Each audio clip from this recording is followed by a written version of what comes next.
Assalamualaikum, hai adik-adik. Hari ini kita akan belajar mengenai gaya, gerak, usaha, dan energi serta dalam perspektif keislaman.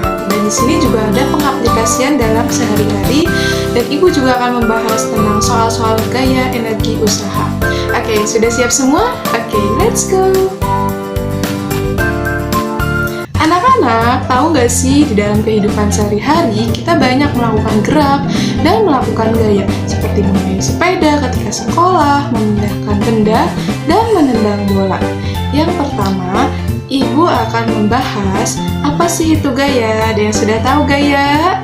Jadi, gaya adalah suatu besaran yang menimbulkan gerak tarik-menarik ataupun dorongan yang mengakibatkan suatu benda bergerak.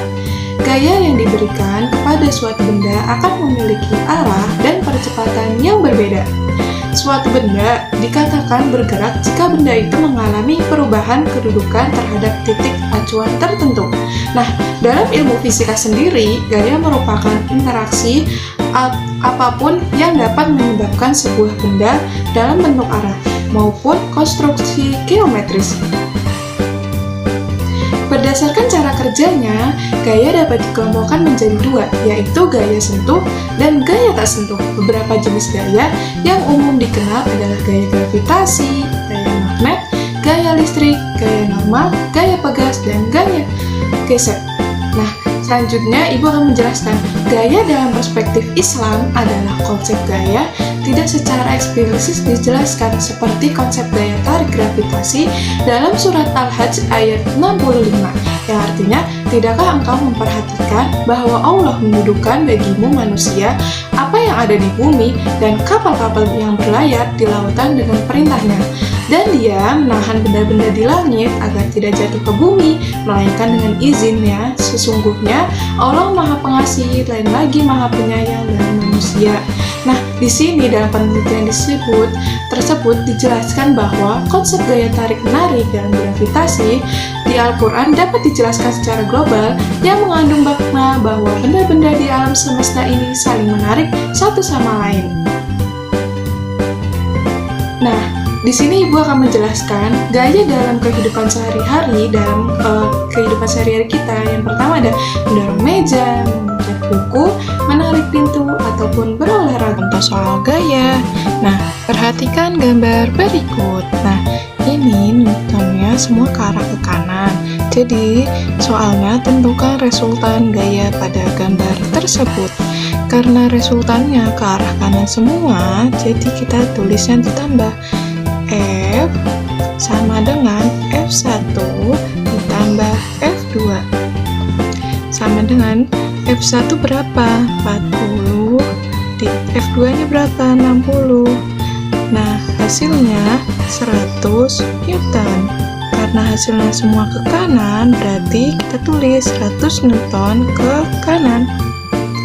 Dia. Nah, selanjutnya Ibu akan menjelaskan apa itu gerak benda. Nah, gerak benda adalah perubahan posisi suatu benda dari satu tempat ke tempat yang lainnya yang mengacu pada titik tertentu.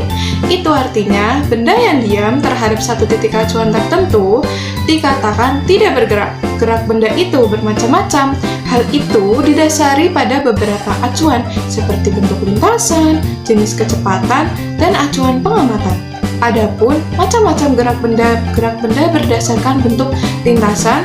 Berdasarkan bentuk lintasan yang dilaluinya gerak benda dibagi menjadi 3. Gerak lurus, dalam kehidupan sehari-hari yaitu bola dilempar ke atas, gerak melingkar, gerakan roda pada sepeda ataupun mobil, dan terakhir adalah gerakan parabola. Nah, gerak di sini di dalam perspektif Islam dalam Al-Quran terdapat pada surat ayat yang dapat dihubungkan dengan gerak. Salah satunya ada contohnya surat Al-Anbiya ayat 33 yang artinya, dan dialah yang menciptakan malam dan siang, matahari dan bulan, masing-masing dari mereka beredar di dalam garis edarnya sendiri-sendiri. Ayat ini menggambarkan gerakan benda langit seperti matahari dan bulan yang beredar di dalam garis edarnya masing-masing. Adalah salah satu contoh soal gerak. Nah, pertanyaannya adalah, ayah mengendarai mobil selama 10 menit menempuh jarak 2,4 km. Berapakah kecepatan yang dikendarai ayah? Nyatakan dalam satuan mls. Nah, kita tulis dulu di sini pernyataannya. Nah, yang pertama, waktu itu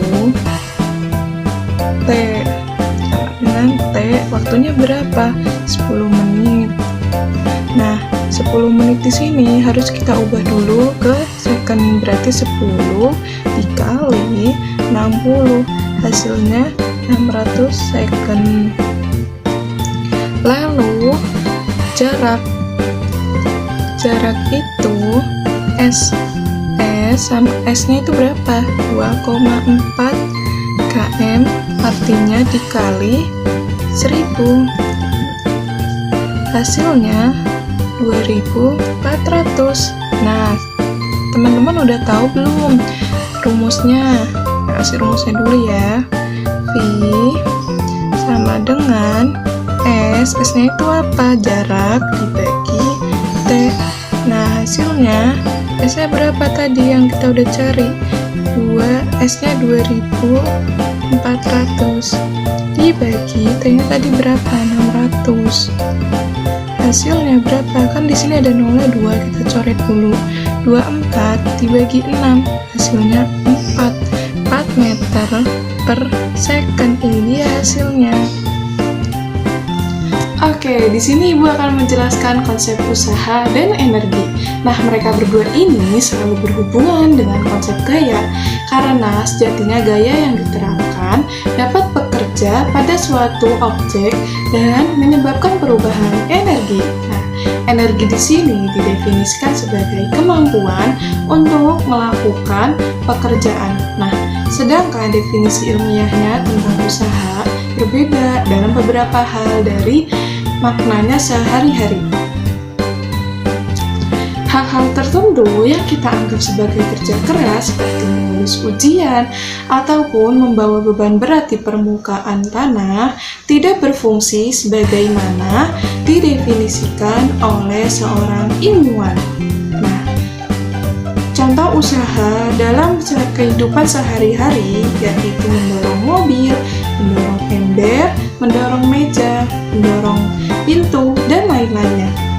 Nah, usaha dalam perspektif dalam surat Al-Isra ayat 19 juga menjelaskan, dan barang siapa yang mempunyai tujuan beramal soleh untuk mendapatkan pahala di akhirat yang kekal abadi, dan dia bersungguh-sungguh dalam usaha taat serta beriman kepada Allah, nah, maka mereka itu adalah orang-orang yang amal solihnya diterima dan tersimpan bagi mereka di sisi Tuhan mereka, dan mereka akan memperoleh balasan atas amal itu. Nah, dalam konsep usaha tersebut pada materi fisika dijelaskan pada ayat Al-Quran di atas memberikan pedoman kepada manusia. Jika menginginkan sesuatu hal, maka kita harus berusaha keras untuk menggapainya.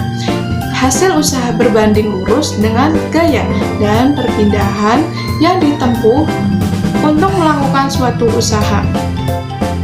S-nya sama dengan 20N, dan di sini kita tulis 30 derajat. Yang ditanya tuh W. Kita tulis untuk mencari usaha berarti W sama dengan F dikali S kali cos. Nah, sama dengan 20 dikali 20 terus cos 30 derajat. Nah, hasilnya 203 joule. Ini adalah hasil usaha anak tersebut. Ini. Nah, di sini Ibu akan menjelaskan pengertian dari energi. Nah, di sini energi adalah kemampuan untuk melakukan usaha atau kerja dan mengalami perubahan. Adapun beberapa bentuk energi di sini seperti energi kinetik, energi potensial, energi panas, energi listrik, energi kimia, dan energi nuklir serta berbagai bentuk energi lainnya. Buku bakal pengenalan energi menyatakan bahwa energi dapat diubah bentuknya, tetapi tidak dapat diciptakan atau dimusnahkan. Dalam kehidupan sehari-hari terdapat berbagai contoh usaha yang melibatkan energi, seperti mendorong mobil, memindahkan batu, melempar bola, mendorong sepeda, dan mengangkat ember. Nah, di sini energi dalam perspektif Islam yaitu terdapat dalam Al-Quran yang beberapa ayat dapat dihubungkan dengan energi. Surat Ar-Rum ayat 46 dijelaskan bahwa Allah Subhanahu wa Ta'ala menciptakan segala sesuatu di alam semesta, termasuk energi terbarunya seperti energi surya, angin, dan air.